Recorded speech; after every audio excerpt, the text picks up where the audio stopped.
And myself Sonali ma'am. I am teaching you subject chemistry of 11th class. तो आज हम study करने वाले हैं valence bond theory. Valence bond theory it is given by the scientist polling and Slater. वो जो scientist है polling and Slater उसने कुछ पोस्टुलेट्स दिए हैं. उसमें फर्स्ट पोस्टुलेट है a covalent bond is formed when the half-filled valence orbital of one atom overlap with half-filled valence orbital of another atom. मतलब जो मॉलिक्यूल बनता है दो एटम से बनता है, तो एक का हाफ फिल्ड ऑर्बिटल और दूसरे का हाफ फिल्ड ऑर्बिटल कंबाइन होता है और एक मॉलिक्यूल यहाँ पे तैयार होता है. That is the first postulate.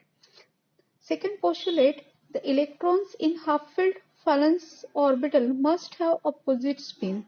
मतलब जो रिएक्शन है, जो मॉलिक्यूल फॉर्म होता है, तो उनकी spin that is the arrow, वो कैसे होने चाहिए बोलते हैं अपोजिट होने चाहिए. मतलब एक पॉजिटिव डायरेक्शन से है तो दूसरा कैसे होना चाहिए नेगेटिव डायरेक्शन से होना चाहिए. Then third postulate, during bond formation half-filled orbitals overlap and the opposite spin of electron get neutralized. The increased electron density decreases the nuclear repulsion and energy is released during the overlapping of orbital. मतलब जब bond form होता है तो एक half filled orbital overlap होता है with opposite spin off electron.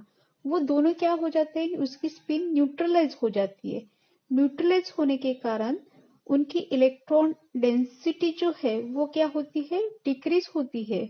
उनमें repulsion होता है.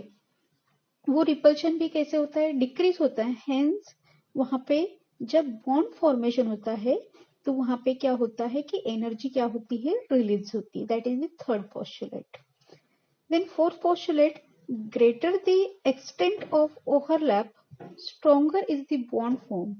However, complete overlap of orbitals does not take place due to the internuclear repulsion. मतलब जितना ओवरलैपिंग होगा एटॉमिक ऑर्बिटल्स का उतना ही बॉन्ड कैसे होगा बोलते स्ट्रॉन्ग होगा. However, the complete overlap of orbital does not takes place. मतलब complete overlapping नहीं होता उनमें, लेकिन जितना होता जितना ज्यादा क्वांटिटी में होगा उतना ही वो बॉन्ड कैसे होगा बोलते स्ट्रॉन्ग होगा. Then fifth postulate, if an atom possesses more than one unpaired electron, then it can form more than one bond. So number of bond formed will be equal to the number of half-filled orbital in the valence shell. Number of unpaired electron. मतलब fifth number के postulate में बोला है कि जितने unpaired electron होंगे उतने ही क्या फॉर्म होंगे बोलते bonds. Number of bonds form होंगे. ठीक है, जितने अनपेयर इलेक्ट्रॉन है उतने क्या फॉर्म होंगे बॉन्ड फॉर्म होंगे. That is the fifth postulate. Sixth postulate, the distance eight which attractive and repulsive forces balance each other, each equilibrium distance between the nuclei of the bonded atom. At this distance, the total energy of the bonded atom is minimum and stability is maximum. मतलब जो element overlapping हो रहे उसमें forces रहते, attractive force भी रहता और repulsive force भी रहता है. ठीक है, और जो न्यूक्लियस है उसमें वो डिस्टेंस जो है total energy of bonded atom कैसे होती है डिस्टेंस कैसे हो जाता है कम हो जाता है. न्यूक्लियस का डिस्टेंस कैसे हो जाता है कम हो जाता है. और स्टेबिलिटी कैसे होती है मैक्सिमम. जितनी न्यूक्लियस की जब ओवरलैपिंग होता है दो ऑर्बिटल्स का तो उसमें डिस्टेंस दो न्यूक्लियस में डिस्टेंस कम होता है और डिस्टेंस मिनिमम होने के कारण उनकी स्टेबिलिटी कैसे होती है मैक्सिमम. मतलब वो मॉलिक्यूल ज्यादा से ज्यादा स्टेबल होता है. Then electrons which are paired in the valence shell cannot participate in bond formation.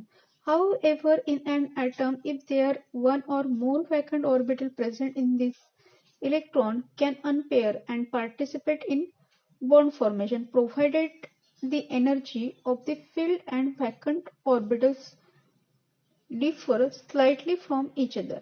मतलब सेवंथ पोस्टुलेट में बोला है कि जहां पे पेयरिंग ऑफ इलेक्ट्रॉन होता है वहां पे बॉन्ड फॉर्मेशन नहीं होता, मतलब मस्ट कंडीशन है कि वहां पे बॉन्ड फॉर्मेशन के लिए अनपेड इलेक्ट्रॉन होने चाहिए।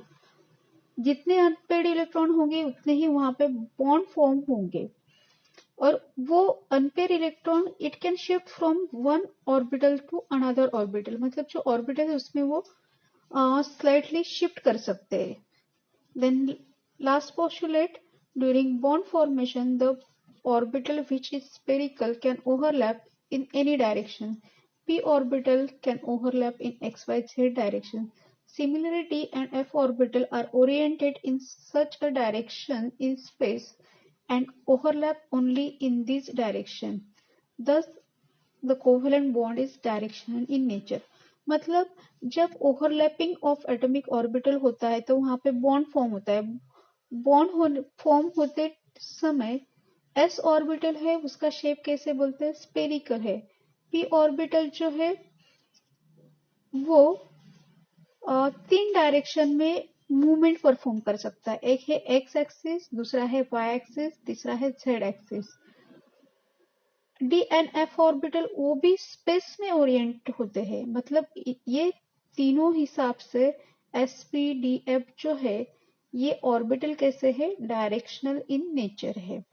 ठीक है, इन दिस वे आज हमने स्टडी किया है वैलेंस बॉन्ड थ्योरी के पोस्टुलेट। इसमें जो बॉन्ड फॉर्म होता है उसके बारे में इंफॉर्मेशन दी है। बॉन्ड जो है it is depends on stability of atom, ठीक है। और बॉन्ड जो है वो अनपेयर इलेक्ट्रॉन से फॉर्म होता है, ओवरलैपिंग ऑफ एटॉमिक ऑर्बिटल से फॉर्म होता है। उसमें मिनिमम रिपल्शन और मैक्सिमम क्या होती है, स्टेबिलिटी होती है। Thank you so much.